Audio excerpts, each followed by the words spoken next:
Maintenant que les huitièmes de finale sont finis, je pense qu'on va pouvoir faire les pronos pour l'écart. Salut à tous les gars, c'est Azial. Aujourd'hui, on se retrouve pour une nouvelle vidéo. Encore une fois, on se retrouve. On a fait le prono global avant le début de l'Euro. On a fait le prono des huitièmes après que les poules soient passées. Maintenant, on va s'occuper des quarts. On va pronostiquer un petit peu ces quarts de finale. Avec, je trouve, franchement, un très beau résultat j'ai fait pour les huitièmes. J'ai quand même fait 6 sur 8. Je trouve qu'en termes de pronos, c'est pas mal. Je me suis trompé malheureusement sur la Turquie qui a éliminé l'Autriche. Et l'autre truc où je me suis trompé, c'est quoi l'autre truc où je me suis trompé? Non, en fait, j'ai fait 7 sur 8. J'ai fait 7 sur 8. Vite fait, je revérifie. Mais oui, j'ai fait 7 sur 8 en fait. Parce que j'avais dit la Suisse. J'avais dit l'Angleterre, c'était ici, moi j'avais mis l'Autriche, j'avais mis les Pays-Bas, même si c'est vrai que j'avais visité avec la Roumanie, la France, le Portugal, l'Allemagne, l'Espagne. Donc en fait, j'ai fait 7 sur 8. Voilà, il y a juste le petit Autriche-Turquie. J'avais mis l'Autriche, moi je voyais l'Autriche très fort. Au final, la Turquie est passée. Et très belle prestation de nos amis turcs. Aujourd'hui, du coup, comme je l'ai dit, on se retrouve encore une fois pour les pronos des quarts de finale. Donc Espagne-Allemagne, Portugal-France, à mon grand désarroi, Pays-Bas-Turquie, Angleterre-Suisse. On va pronostiquer ces matchs tranquillement. On va parler de toutes ces rencontres tranquillement. Bien évidemment, avant que la vidéo commence, n'hésitez pas à la liker, commenter, partager et vous abonner. Ça fait toujours plaisir et ça aide pour le développement de la chaîne. Ça aide à me faire avancer petit à petit. Et je remercie, comme d'habitude, bien évidemment, tous ceux qui like, qui commentent et qui s'abonnent. Vous êtes des monstres et je vous remercie énormément. On va y aller tranquillement. On va commencer par Espagne-Allemagne. Portugal-France, on va en parler bien évidemment dans cette vidéo, mais je pense que je vais le faire assez. Enfin, je vais le faire un peu plus rapidement, je vais moins développer parce que je pense que je vais en faire une vidéo dédiée. Et Pays-Bas, Turquie, Angleterre, Suisse, on en parlera aussi bien évidemment. On va commencer par limite la finale avant l'heure. J'ai envie de dire le match qui, on va dire, hype un petit peu tout le monde, que tout le monde attend depuis limite, j'ai envie de dire, depuis le début, tellement ces deux équipes ont impressionné dès les premiers matchs de phase de poule. Très compliqué à pronostiquer. Je vous dis la vérité, avant, tu vois, avant de commencer à tourner cette vidéo, tu vois, je plaçais un petit peu mes cartes, j'essayais de réfléchir un petit peu sur qui j'allais partir, quel argument j'allais avancer. Et honnêtement, ce Espagne-Allemagne, il est super dur. Y a trop de paramètres à prendre en compte. Si tu dois parler uniquement de pur football et d'impression visuelle qu'ont laissé les deux équipes depuis le début de la compète, j'ai envie de partir sur l'Espagne. Maintenant, il y a le côté quand même, il y a le facteur, je trouve, expérience qui peut un petit peu plus se diriger du côté de l'Allemagne, plus le côté t'es à domicile. Donc ça peut un peu rééquilibrer les comptes. Ça va être un match très serré. Il y a aussi le côté peut-être entraîneur qui peut jouer aussi dans le lot, un Nagelsmann par rapport à un De La Fuente. Franchement, c'est super compliqué. Les deux équipes sont dingues. Si je dois trouver un petit défaut, surtout que j'ai remarqué à l'Allemagne, c'est que l'Allemagne, dès que tu arrives à casser leur pressing, et quand tu sais que du côté de l'Espagne, tu as du Yamal et tu as du Nico Williams qui sont beaucoup plus aptes à pouvoir attaquer la profondeur que du côté de l'Allemagne où finalement bah, tu as Musiala et ça va être sûrement Florian Wirtz qui va rejouer vu comment Leroy Sané a déçu. En tout cas, s'il laisse Leroy Sané, Nagelsmann il prendra vraiment un très gros risque. Pardon. Donc je pense qu'on reverra du Florian Wirtz ou à la limite du Füllkrug, mais du coup tu aurais Havertz, donc en termes de vitesse c'est pareil, tu t'y retrouves pas. Donc je pense que par rapport à ça, l'Espagne a un coup à jouer, c'est pour ça que je vais partir sur l'Espagne, parce que je pense que l'Espagne, bah déjà comme je vous l'ai dit en termes de football, depuis le début de la compétition, je trouve ça un peu plus fort, personnellement. Ça reste que mon avis, vous pouvez, je pense qu'il y a des arguments où vous pouvez expliquer le contraire. Et comme je viens de l'expliquer, c'est deux équipes qui vont vouloir aller presser, je pense en tout cas, à part si, enfin Nagelsmann, tu connais son ADN, c'est ça. À part s'il y a vraiment gros revirement tactique, après ça peut arriver, s'il y a adaptation, mais je pense que c'est deux équipes qui vont vouloir jouer leur jeu, qui vont vouloir aller chercher haut, aller presser.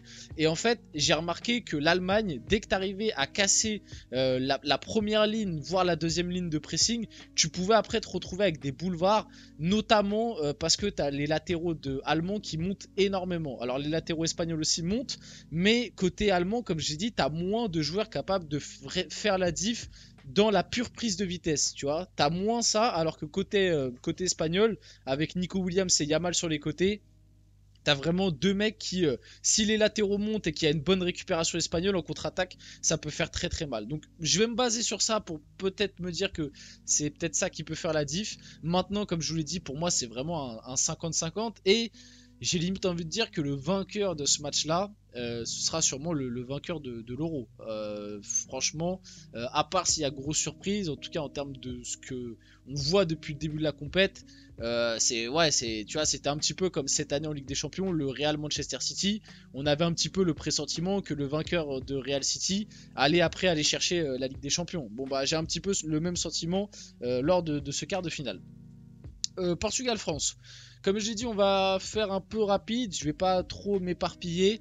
Les deux équipes, pareil, c'est en vrai, je pense, un 50-50. Là où, tu vois, avant les huitièmes de finale, je mettais le Portugal, moi personnellement, un peu devant la France. Là, le Portugal m'a tellement déçu face à la Slovénie en huitième que pour moi, ça va être un 50-50.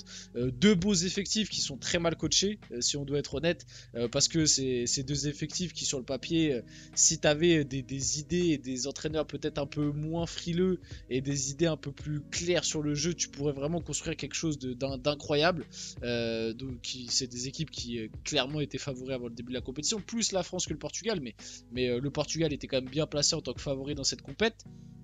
Donc comme je vous l'ai dit, le Portugal m'a énormément déçu face à la Slovénie et c'est pour ça que je vais faire passer la France. Je vais faire passer la France parce que même si la France c'est pas non plus bon, on va se dire la vérité, la France n'a quasiment rien montré depuis le début de cet Euro à part une solidité défensive. J'ai envie de te dire encore heureux que tu sois solide défensivement quand tu proposes rien d'autre dans le jeu. Mais le Portugal en fait c'est pas beaucoup mieux. Le Portugal en fait j'ai remarqué que dès que tu joues une équipe qui défend un peu bas et qui défend correctement, le Portugal n'arrive pas à se créer d'occasion. Et c'est pour ça que je pense que face à l'équipe de France, on va avoir deux équipes. Je pense déjà que le match va pas être très plaisant. Et je pense que la France va savoir très bien exploiter les faiblesses du Portugal. Là où le Portugal, ils ont plus de mal à s'adapter à leur adversaire, je trouve. On l'a vu lors des matchs face à la Slovénie et face à la République tchèque lors du premier match de l'Euro. Et en plus de ça, côté portugais, tu as des leaders qui sont complètement absents. Alors, côté équipe de France, on va me dire aussi, Mbappé fait pas un bon Euro, Griezmann non plus. Mais même Mbappé et Griezmann dans des mauvais jours, je pense vraiment qu'ils sont largement au-dessus de ce qu'on a vu en termes de niveau de Bernardo Silva depuis le début de l'Euro, de Bruno Fernandes depuis le début de l'Euro. Et là, Cristiano Ronaldo, je trouve qu'il avait très bien commencé son Euro sur les deux premiers matchs. Mais entre le match face à la Géorgie et le match face à la Slovénie, je trouve qu'on retrouve le Cristiano Ronaldo des mauvais moments. Tu as le Ronaldo du Mondial 2022 par exemple. Donc, je partirai pour la France par rapport à ça. Comme je l'ai dit, là, j'ai fait assez vite.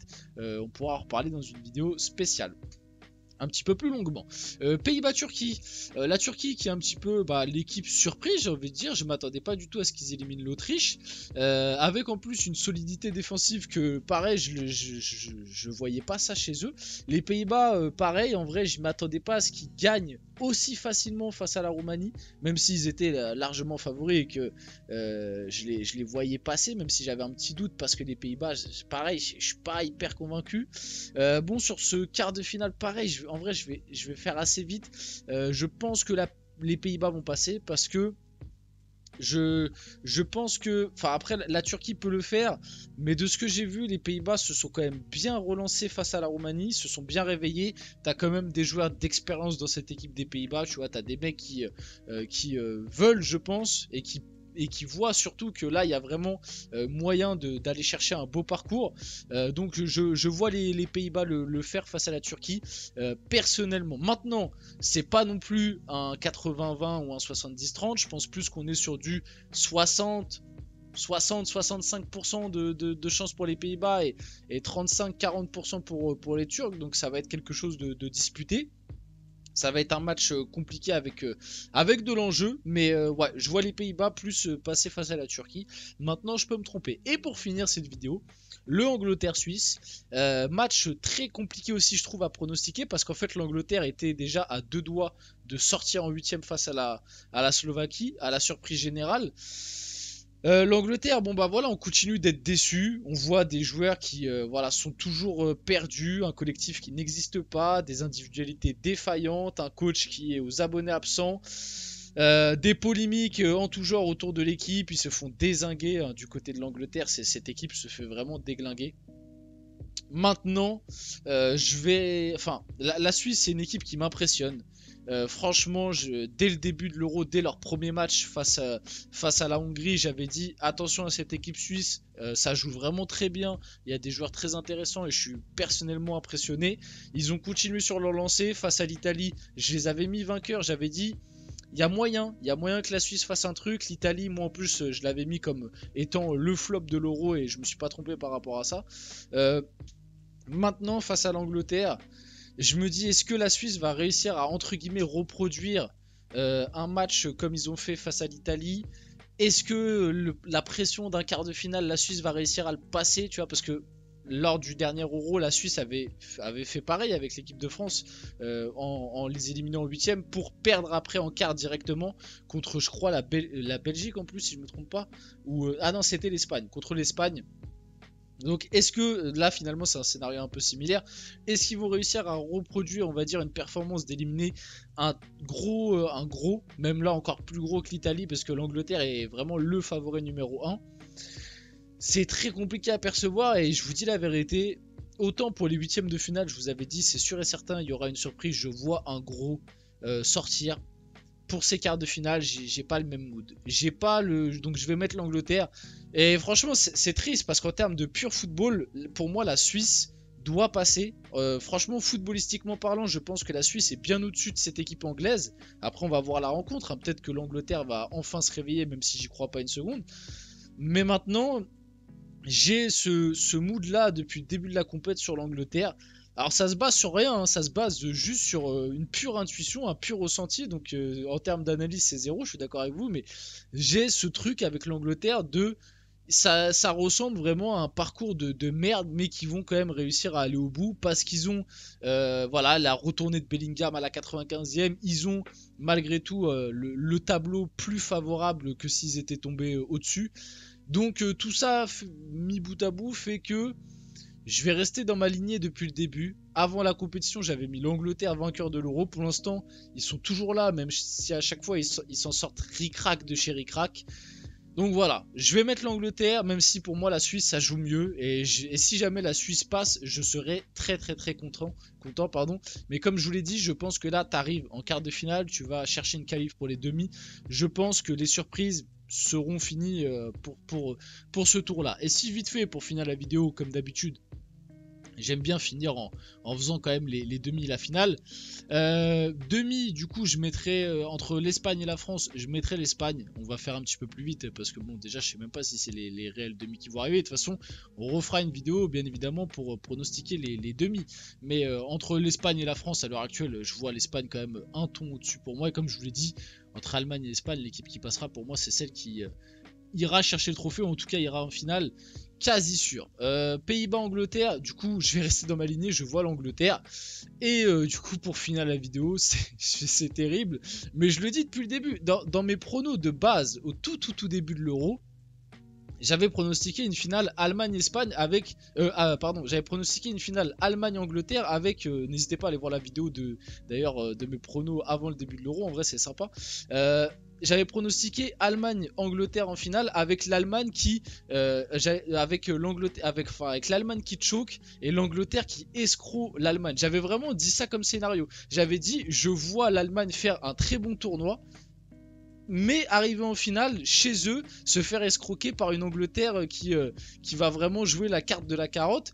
Et j'ai bien l'impression qu'on se dirige vers un truc comme ça où l'Angleterre va réussir à accéder à la finale un peu miraculeusement et en finale réussir à escroquer un truc soit contre l'Espagne, soit contre l'Allemagne, soit contre, bon peut-être dans un monde le Portugal ou la France, même si pour le moment j'ai du mal à y croire, mais voilà, donc je vais rester dans ma lignée. Depuis le début j'ai pas changé de vainqueur, j'ai toujours mis l'Angleterre, donc je vais rester sur l'Angleterre, même si je vous dis la vérité, il n'y a aucune raison pure footballistique de mettre l'Angleterre vainqueur de l'Euro, c'est purement de l'intuition. On va finir la vidéo là-dessus, j'espère que cette vidéo vous a plu, c'est le cas n'hésitez pas à la liker, commenter, partager et vous abonner les gars, c'était Azial, on se retrouve très rapidement pour une prochaine vidéo.